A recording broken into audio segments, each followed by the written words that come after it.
The history of Japan's resistance to colonization is one of the most remarkable tales of resilience, foresight, and transformation. In a world where empires expanded their reach and nations crumbled under foreign domination, Japan stood firm. It managed not only to preserve its sovereignty but also to rise as a global power in an age of relentless imperial expansion. But how did this island nation manage to avoid the fate that befell so many others? To answer this, we must journey through the corridors of history, tracing Japan's unique geography, politics, and ability to adapt. In the 19th century, the age of imperialism was in full swing. European powers, alongside the United States, were carving up vast swathes of the globe. Africa was divided, much of Southeast Asia fell under colonial rule, and China was fractured under the weight of foreign influence. Yet Japan, a cluster of islands in the Pacific, remained free. How could it resist the tide when far larger and seemingly more powerful civilizations faltered? One of the first clues lies in Japan's geography. The islands are situated off the eastern coast of Asia, surrounded by the Pacific Ocean. This natural separation made it far more challenging for foreign invaders to project power effectively. While other nations faced land-based invasions, Japan's seas acted as a shield. Historically, this advantage was most famously demonstrated in the 13th century, when Kublai Khan's Mongol fleets attempted to invade Japan.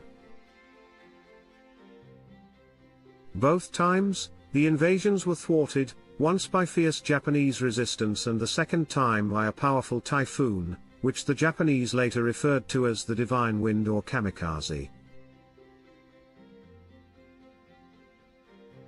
This reinforced the idea that Japan was uniquely protected, both by its geography and by fate itself. However, geographical isolation alone wasn't enough to ensure sovereignty. Japan's internal governance and cultural identity played equally vital roles. By the time Western imperial powers began to dominate Asia, Japan was under the rule of the Tokugawa Shogunate.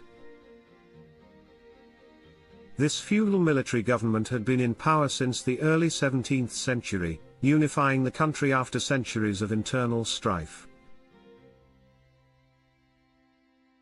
The shogunate established a rigid social hierarchy and a centralized system of control, ensuring a stable, albeit insular, society. During this period, Japan adopted a policy of isolation known as Sakoku. The country was effectively closed off from most foreign contact, with very limited trade allowed only through specific ports like Nagasaki, where the Dutch and Chinese were permitted to operate under strict conditions.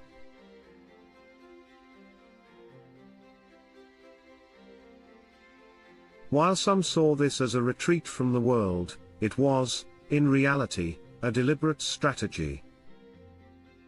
By minimizing foreign influence, the Tokugawa shogunate sought to maintain control and prevent the social upheaval that might arise from external pressures. This isolation also allowed Japan to develop its economy and culture on its own terms. But Japan's seclusion couldn't last forever. The mid-19th century brought profound changes as Western powers, armed with advanced technology and a hunger for new markets, began to knock on Japan's door, quite literally. In 1853, Commodore Matthew Perry of the United States arrived with his infamous Black Ships, demanding that Japan open its ports for trade. The shogunate, recognizing the overwhelming power of Perry's modern warships, agreed to a series of unequal treaties, mirroring what had already happened to China during the Opium Wars. These treaties, while humiliating, didn't lead to colonization as they had in other parts of the world. Why not? The answer lies in what happened next. Japan's leaders quickly realized that their country could no longer rely on isolation. The world had changed, and if Japan wanted to preserve its sovereignty, it would have to change as well. In 1868, the Meiji Restoration transformed Japan. The feudal system was dismantled, and the emperor, long a symbolic figurehead, was restored to a position of authority, though real power rested with a group of reform-minded leaders. The Meiji government embarked on an ambitious program of modernization and industrialization, borrowing technologies, administrative systems, and even military tactics from the West. Railways, factories, and schools sprang up across the country. The military was modernized with the adoption of Western-style weaponry and training. Perhaps most significantly, Japan sent delegations abroad to study Western institutions, bringing back knowledge that could be adapted to Japanese needs. This willingness to learn from the outside world was paired with an unshakable commitment to maintaining Japan's cultural identity.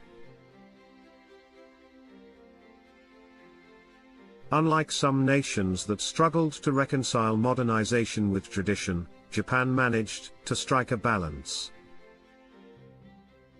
The samurai ethos, for instance, was repurposed to inspire loyalty and discipline in the new military.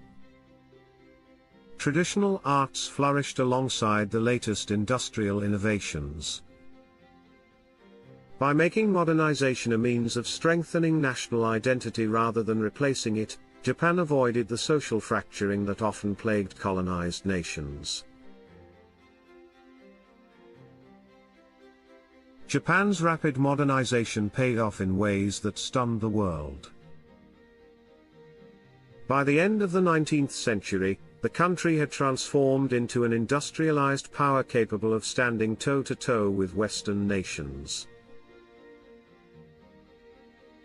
The Sino-Japanese War, 1894–1895, and the Russo-Japanese War, 1904–1905, were pivotal moments. In both conflicts, Japan emerged victorious, demonstrating not only its military might but also its strategic acumen. The Russo-Japanese War, in particular, marked the first time an Asian power defeated a major European nation in modern warfare. These victories weren't just about territorial gains, they sent a clear message that Japan was no longer a passive player in global affairs. Another crucial factor in Japan's resistance to colonization was its internal unity. While many other nations faced divisions along ethnic, religious, or regional lines, Japan had a relatively homogeneous population, and a shared sense of cultural identity. The emperor, though often a symbolic figure, served as a unifying force. During the Meiji era, this unity was further reinforced through national education and propaganda, fostering a sense of collective purpose. At the same time, Japan's leaders excelled at navigating the complex web of international diplomacy. They understood the importance of aligning with powerful nations while avoiding direct confrontation with them. By positioning itself as a modern, sovereign state that could engage with the global powers on equal footing, Japan avoided being seen as an easy target for colonization. It's also worth noting that Japan's rise coincided with shifting priorities among the imperial powers. By the late 19th and early 20th centuries, European nations were focusing much of their attention on Africa and Southeast Asia. The United States, meanwhile, had its eyes on the Philippines and other Pacific territories. Japan, with its growing military and economic strength, was increasingly seen as a power to be negotiated with rather than conquered. Of course, Japan's path was not without controversy. In its determination to avoid colonization, the nation eventually pursued its own imperial ambitions, asserting control over Korea, Taiwan, and parts of China. This expansionist policy, while securing resources and strategic advantages, also mirrored the imperialism Japan had once resisted. It's a complex and often uncomfortable chapter in the nation's history, reflecting the double-edged nature of power and sovereignty. In the broader context of global history, Japan's ability to remain uncolonized stands as a testament to the power of adaptation, unity, and strategic foresight. It was not merely luck or geography that spared Japan from colonization, it was a combination of deliberate choices, cultural strength, and an unyielding commitment to self-determination. At a time when the world seemed poised to divide along lines drawn by imperial rulers, Japan carved out its own space, proving that even in the face of overwhelming odds, sovereignty could be preserved. This story of resistance and resilience continues to inspire. It's a reminder that history is shaped not just by the forces of power and conquest, but also by the vision and determination of those who refuse to be subdued. For Japan, the journey to preserve its independence wasn't easy, but it was a triumph that echoes across the centuries. And in that triumph lies a lesson for us all.